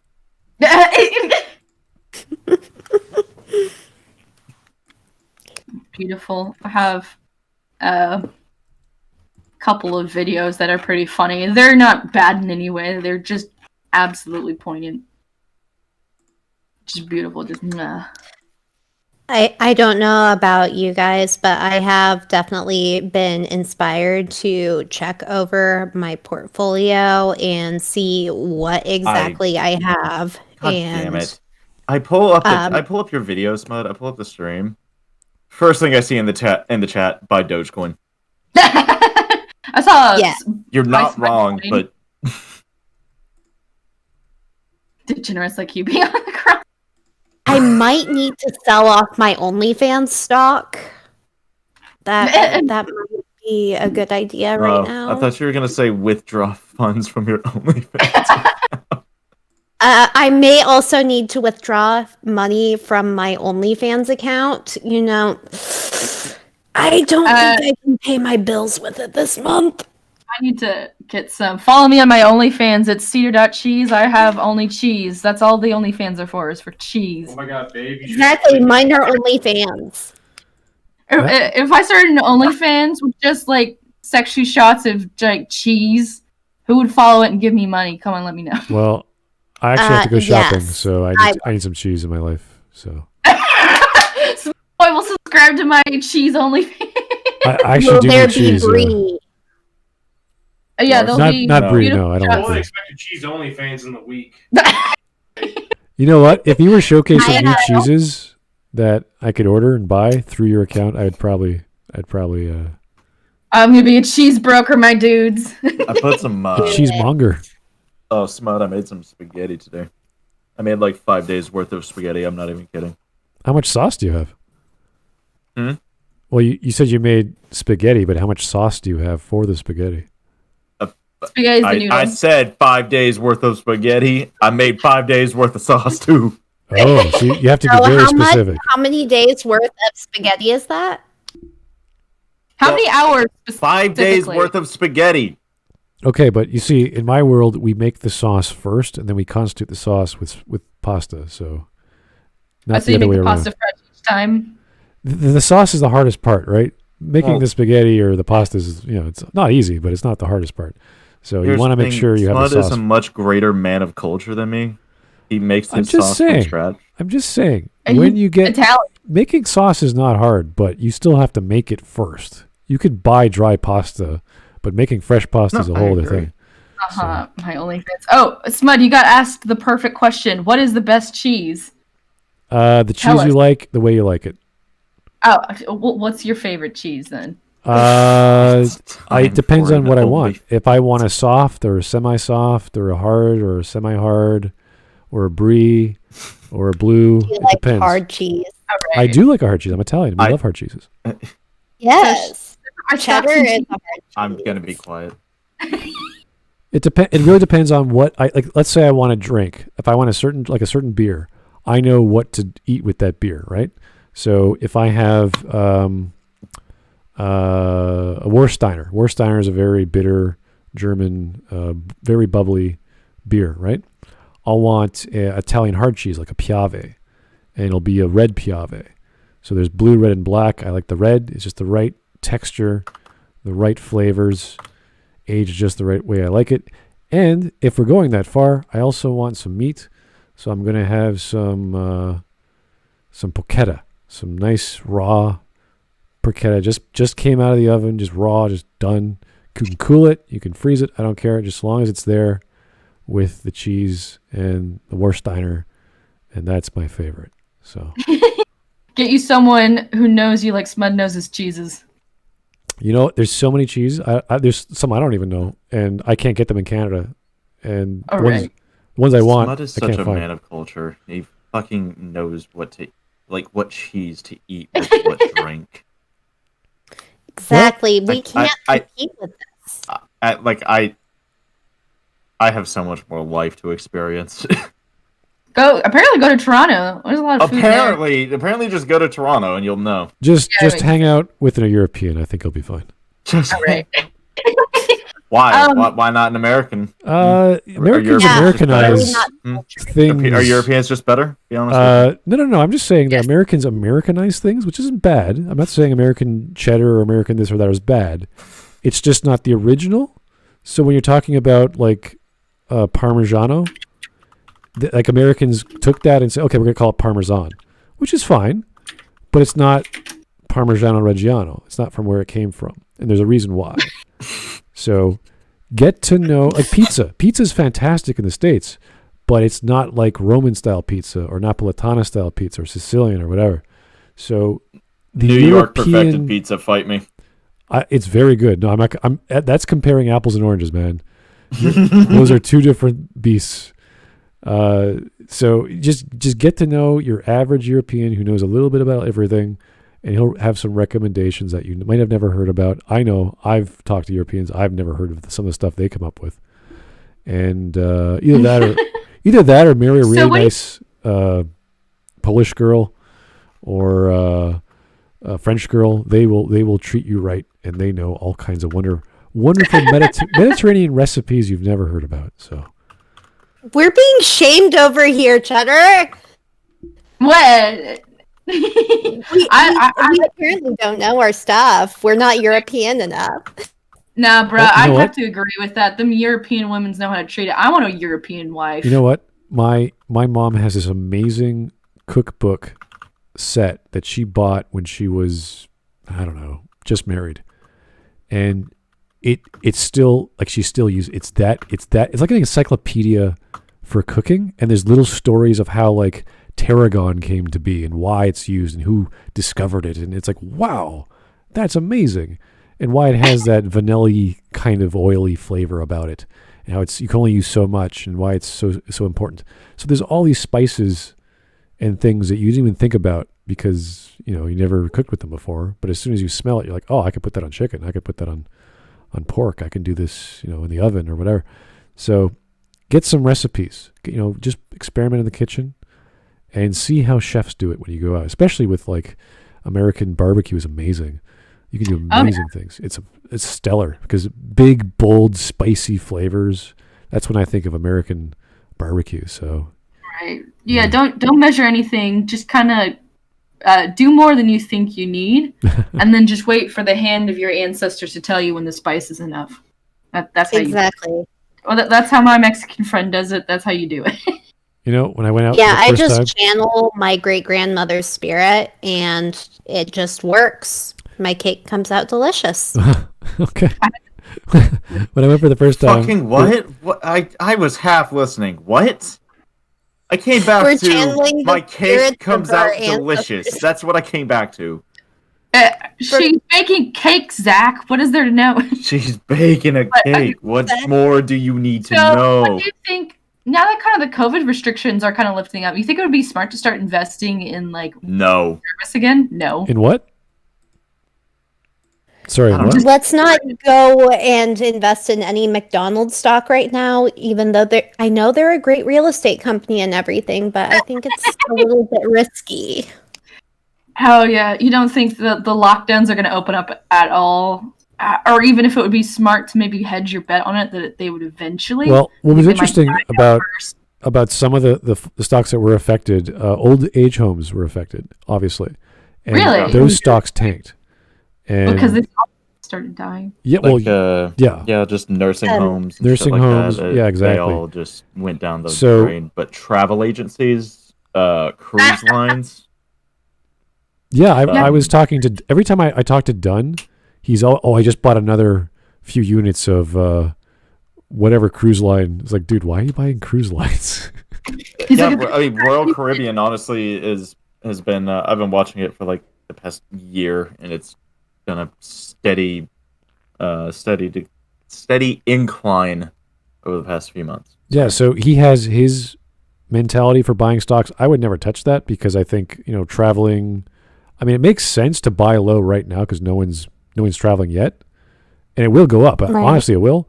But because they don't pay enough dividends, I don't really care. So I don't care. You have no return on it. Well, no. Return can mean many things. Return is capital gain return usually. Oh, okay. So that's an actual turn. Yeah, yeah. For me, I care about yield. So if the yield is not above market average, I don't really care. Buy Alibaba. Alibaba? I haven't touched it, no. I think it was Sabre. So Sabre is SABRE. The ticker is SABR. I was watching that all of last year. What if you don't know what Sabre is? Sabre basically is the travel industry. It's what they're the company that runs all of the programming for damn near every travel agency. Like Expedia. When more than that, Delta, American Airlines, Southwest, all of them. Well, if they own all of the plane companies, why are they all different? They don't run the plane companies. They just work the programming. Like they're pretty much in charge of scheduling. Like a lot of their computer shit. Oh, okay. I would be more well versed on it like a few months ago. But yeah, as soon as COVID hit, huge. Like they still haven't recovered, but their stock price was about $22 before COVID hit. Yeah, you're right. I'm just now looking it's at about it right $10 now on the screen. This is a great example of buying the dip because the dip is so big and so long. So yes, it will eventually recover, but look at the forward dividend yield. They don't have one. So yeah, you might make your sale, your capital gains in another year, maybe. I don't know. But during that time, I could buy gold. I could buy GGN. I just mentioned that in the chat. Ooh, that's a dive. Here's GGN. They got hit hard. This is a small trust fund, income trust fund. It's had some highs and lows back 20 years, but I don't really care because it's giving me 10.37%. And it's $3.45 right now. In the past 6 months, it's been, the lowest was in October.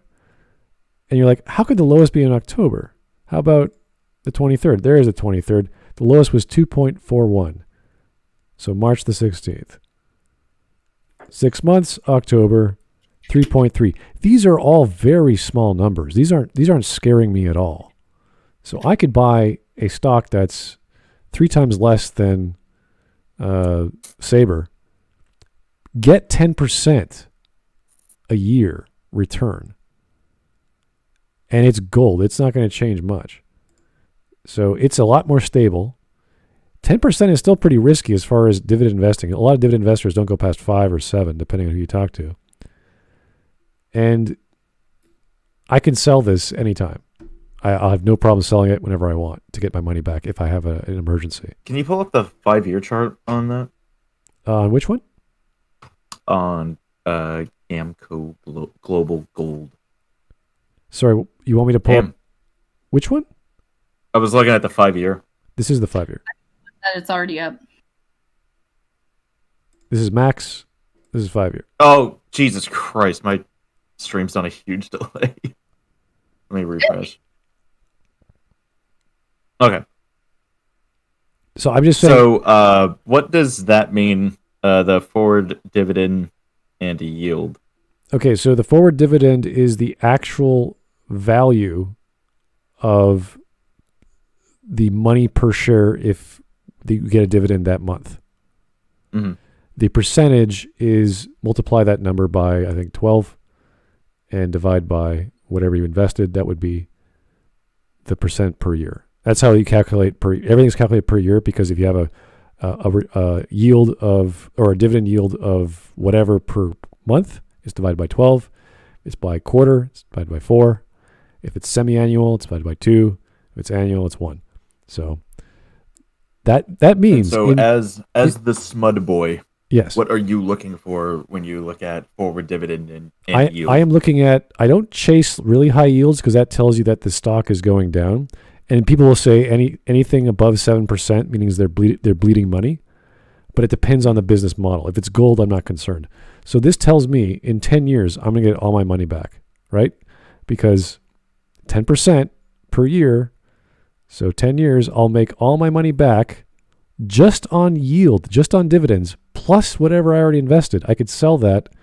So I'm making my initial investment back if I sell. And this will fluctuate between, as we can see, the max between 3 and 4 and maybe 25. I doubt it was ever going to go that high. That was 12 years ago.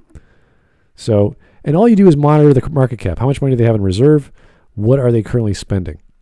So this is something which is a very safe bet, and the yield is higher than expected. So to me, this is safe. But let me talk. I was talking about closed-ended funds before. Let me talk about my favorite one from Canada, which you can also buy in the States. I'm gonna head out real quick, so thanks for having me on. No problem. So nice to finally talk to you.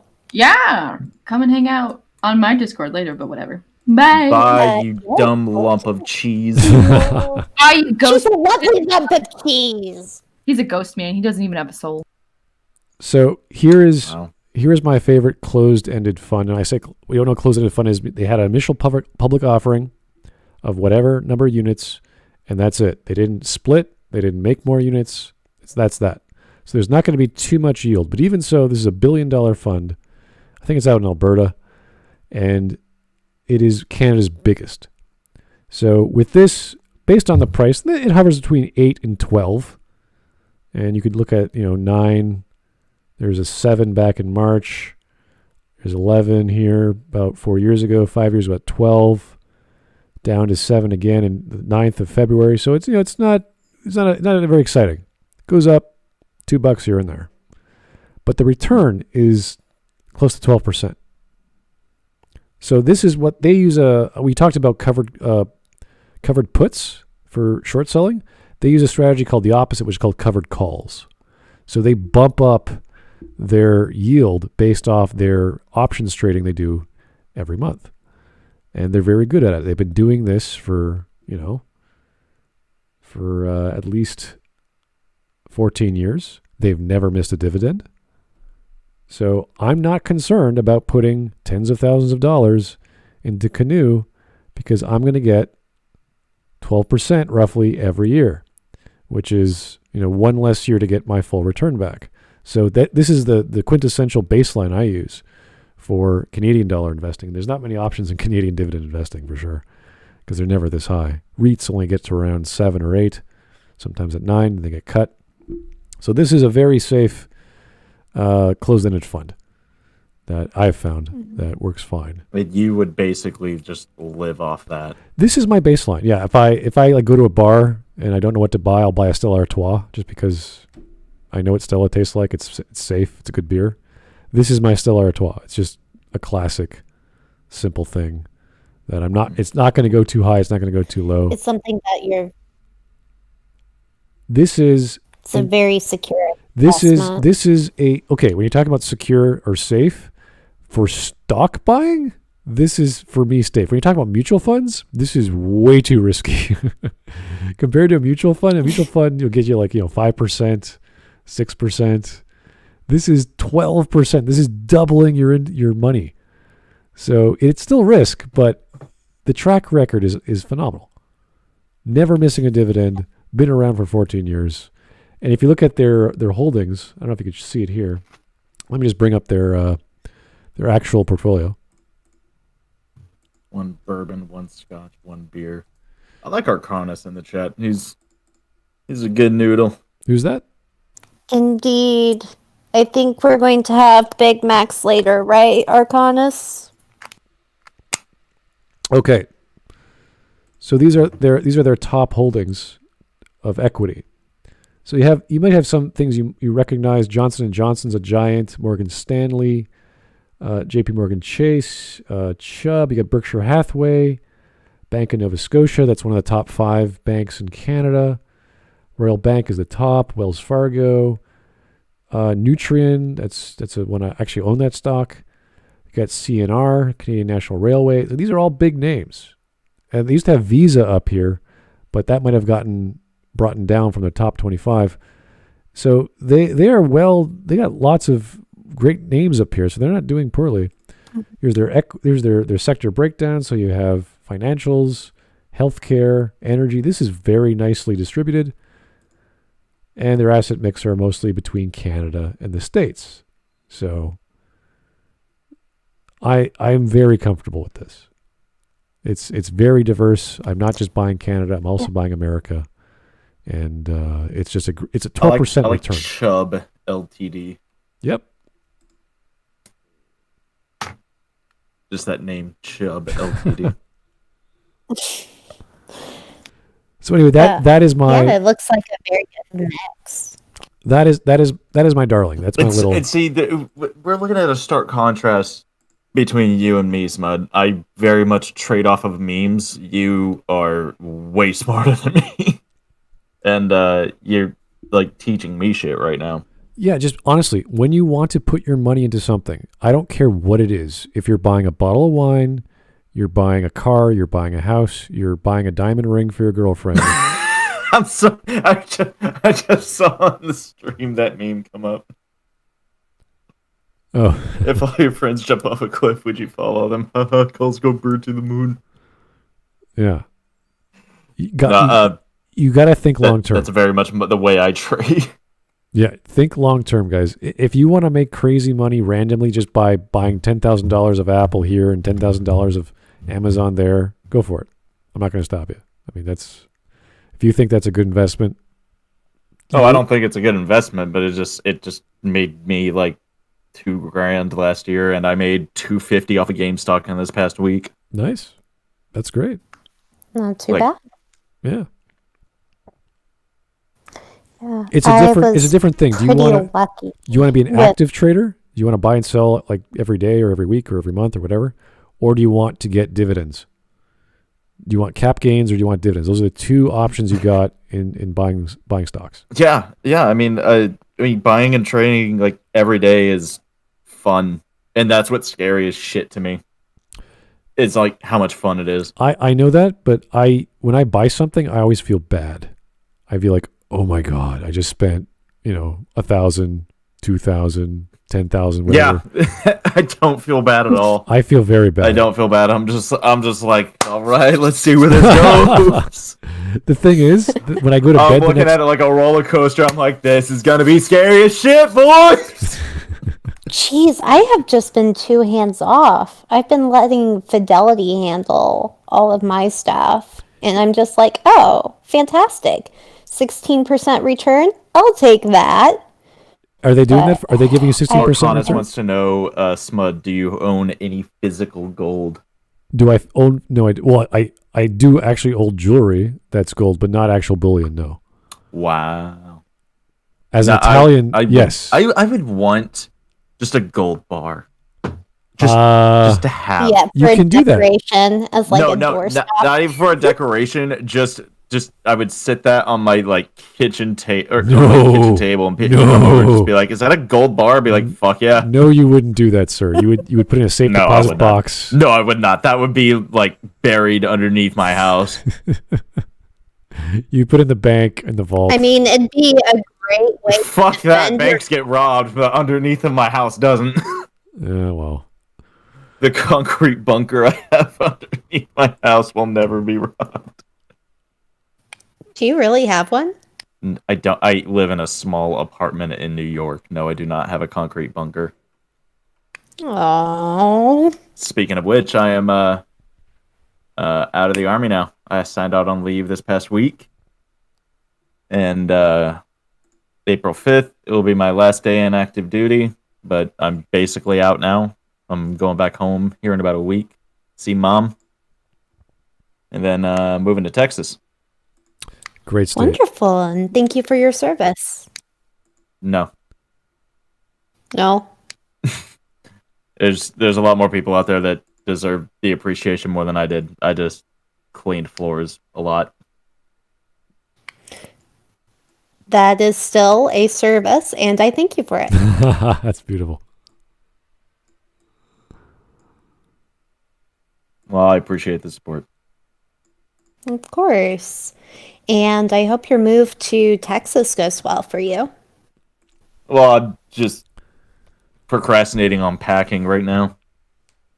So anyway, I hate moving. If you guys want to talk stocks another time, I could probably do a series of my own like daily or weekly purchases. I could probably post them on my community tab or something like that, and what I bought and why and blah, blah, blah. It's not a big deal. I could show you my portfolio right now from my other browser. I just have to pump it into my StockTwits. StockTwits is great. A fun little blog for you to do. Yeah, StockTwits is fun. It's just a bit too crazy. It's a bit like word of the street kind of crazy. So all these people are shouting. And you're like, what the? I've been following Cam the Man for the past year. He's the guy that turned $1,000 into what is he up to now? I'm gonna just double check him. I certainly don't want to misrepresent Cam the motherfucking man. Fuck off ads.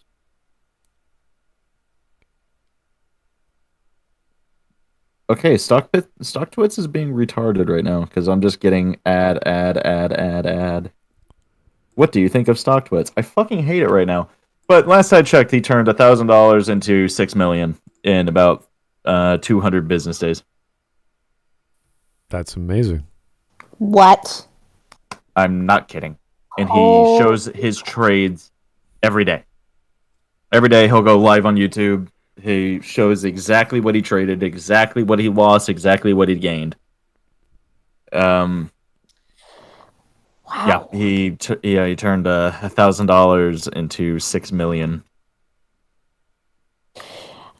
I have learned a very valuable lesson to not just sit back and let other people do all of my investments for me and actually take control and find out exactly what I'm invested in instead of this dude is a sweat lord. He is like, I don't know if you've ever watched the hardcore professional Fortnite streamers who are just like sweating in their chairs, eyes darting all over the screen. That's him playing the stock market. Oh Lord. Like that is him from open to close. And he's made $6 million in 200 business days last I checked. Yeah, that's not for me. I don't want stress. I want zero stress in my life. No, I'm in agreement, but I'm very much on the smaller scale of that, where I'm just having a lot of fun with it. But yeah, as far as doing nothing but sitting in my chair, losing my mind from open to close, Yeah. I'm okay. I was going to say, like, today I just opened up my my email and my bank account with RBC and WealthSimple. I didn't calculate how much I made, but it was around the I'd say, probably the $500 mark. So just waking up, okay? And that's probably because it's the next month is coming by. So what happens is they calculate the monthly dividend yield for all the stocks. So that's usually what happens. It's always off by a day or 1 day plus or minus. So I was expecting a mutual fund for sure, because that's always there. But I can list them all. I could show you, actually. I don't really care. NHF, CRF, GOF, OXSQ, CLM, some ETFs, DIV, XEI, and JQC. Those are my bigger ones that I made money with. Oh, so Arconis in the chat just said stock twits is like being on the market floor with everyone screaming at each other. No, that's the Wall Street Bets Discord. Yeah, I think I agree. If you listen to stock tweets, it's more like crazy Americans rambling on about politics, and then they'll say something about, buy these things tomorrow. Also, I'm not a financial advisor. Wink, wink. Well, yeah, and then there's a meme, and then there's a crazy person laughing at them, and no, go. I actually just left the Wall Street Bets Discord today, or was it last night? Whatever. Finally got out of there because holy shit, it's toxic as hell. Funny, and I loved getting advice from those guys and seeing what Wall Street Bets was doing and how they were going to make the stock market crash today. But it is very much the Wild West. It is people constantly, like, if you've seen the first 5 minutes of Wolf of Wall Street, it's that. Oh my.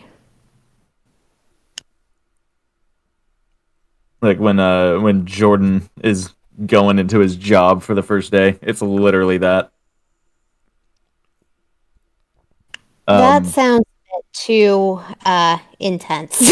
Well, it's that plus about 200 more people in the chat.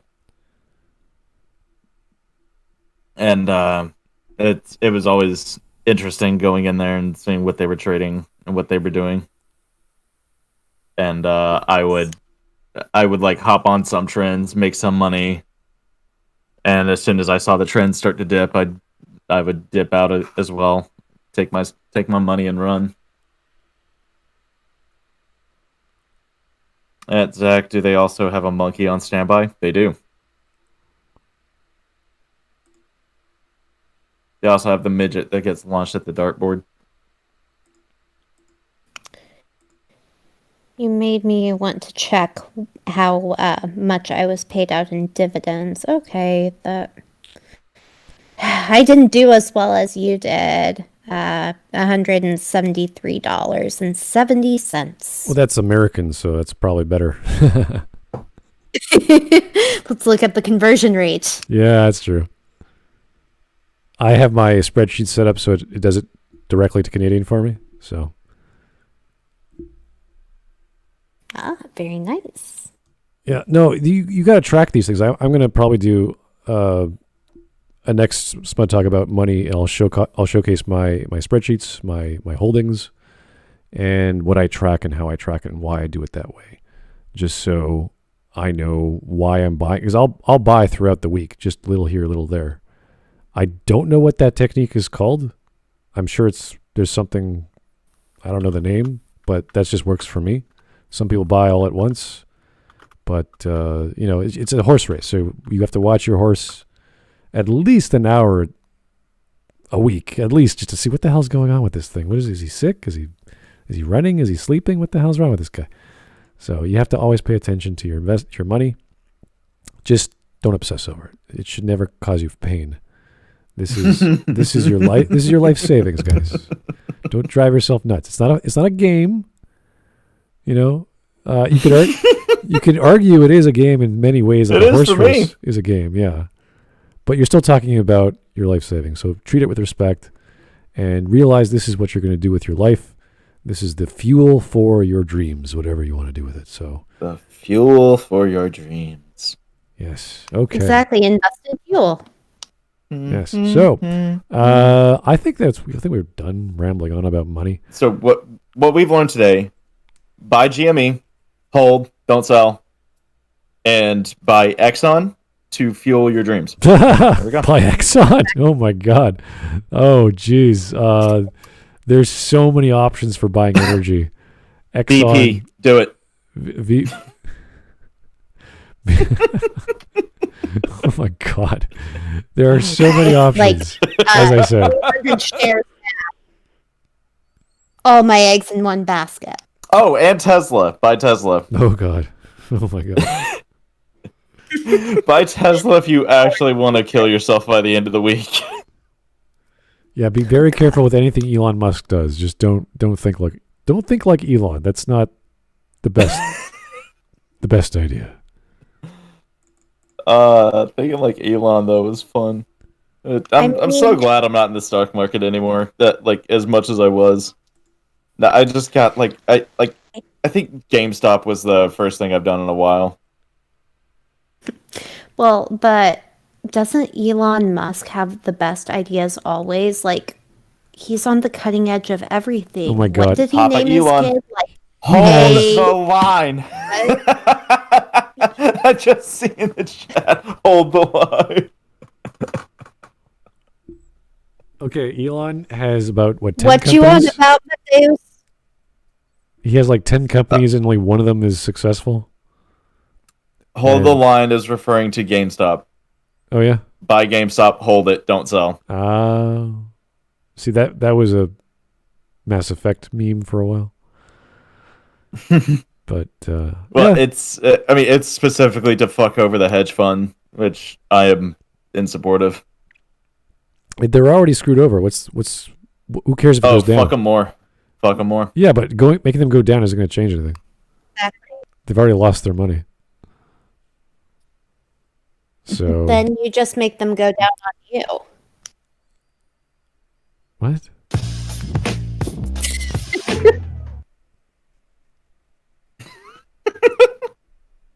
Thank you for the music.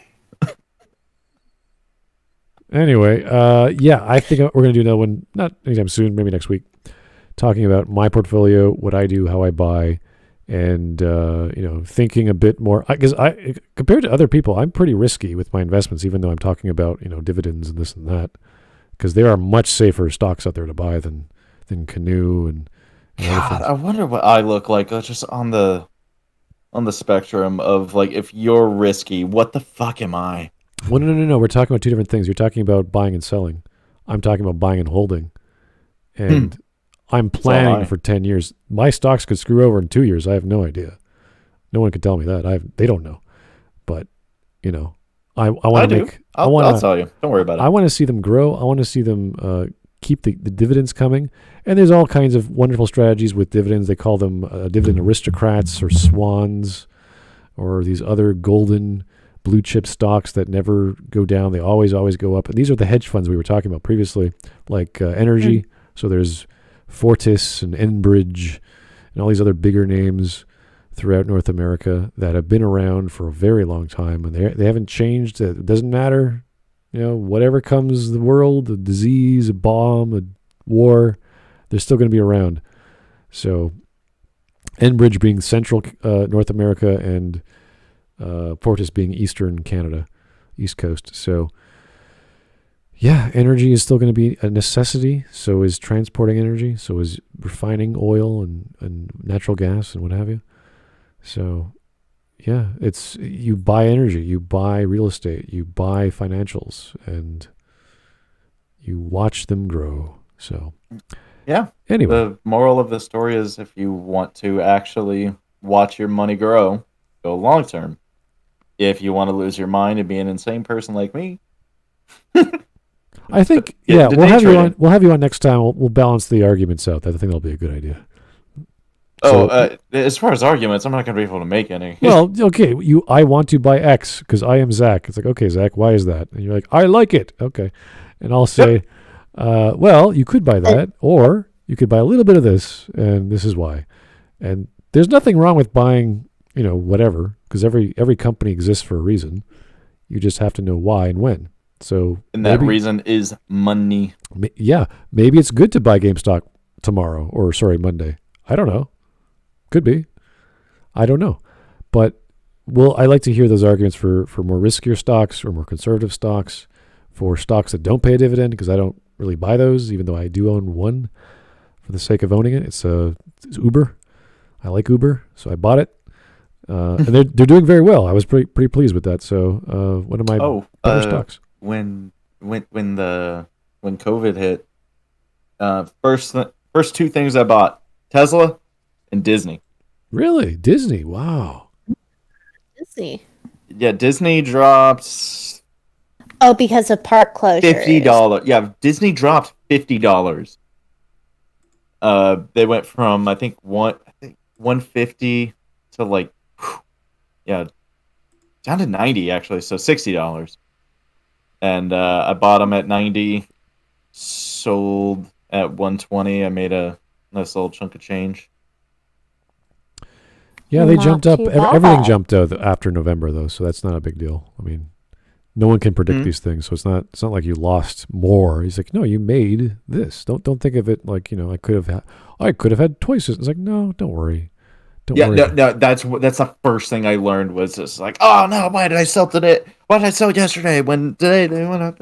No, fuck that. I made money. There's no capacity for divining the future. So don't people like that kid I talked about at the beginning who had 10 units of GameStop from 10 years ago and sold it and made $3,400 or whatever. It's like, good for him. Yeah, he could have made $6,000 the day after, but so who cares? He's a kid. Yeah, who fucking cares? Yeah, he's still trying to great profit on that, so it's really good on him. There was I posted this meme a bit ago in the chat, but Texas fifth grader cashes in GameStop shares his mom gave him for Kwanzaa for almost $3,200. Yeah. Aww. He cashed in 10 GameStop shares. Awesome story. Love it. Made a nice little chunk of change. There's another guy that I think had 157,000 shares of GameStop back in November. 157,000 shares. Why would he buy that? And he sold them 2 days ago. Holy crap. Those shares, $40 million when he sold. Oh my god. He's not doing shit for the rest of his life. He's sitting pretty. He's having a good time. Yeah, I'd say based on that. Wow. Okay. All right. Well, great stories. And I think that we're going to see this played out next week and the week later if these guys, because it's not just GameStop. We said this before. There's, at least a dozen or so that are being bought up. And it's all artificial. It's all just speculation and whatever people are doing online. Fairy dust. It doesn't exist. Bed Bath & Beyond, AMC, Macerich, SunPower, Tanger Factory, Accelerate Diagnostics. These are all big volumes being traded at. So it's not fucking real. Yeah. It's going to go away very soon, but that's the exciting part of buying and selling. You got to like that stuff. I don't care. But by the way, I would like you to look at Dogecoin and just Doge. I don't touch. I want to hear your thoughts on when you look at Dogecoin. What, crypto in general? Cryptocurrencies in general, or are you talking about just Doge? Dogecoin, it specifically. Sure, I'll check. I'll take a look at it. Sure. Dogecoin is hilarious to me. So it was at 0.013 cents like a few months ago, and then it jumped up to 2 cents. So I'll take a look at it. But anyway, the lesson learned today is everyone should get into investing. I don't care how old your kids are or how old you are. Get a brokerage account right now and either ask for help or just buy something to get your feet wet. I want to get your toes wet. Buy 10 stocks, buy 1 stock. I don't care. Anything. And see what happens. Just to get, because you say, hey, this 1 stock, why is it going up and down like that?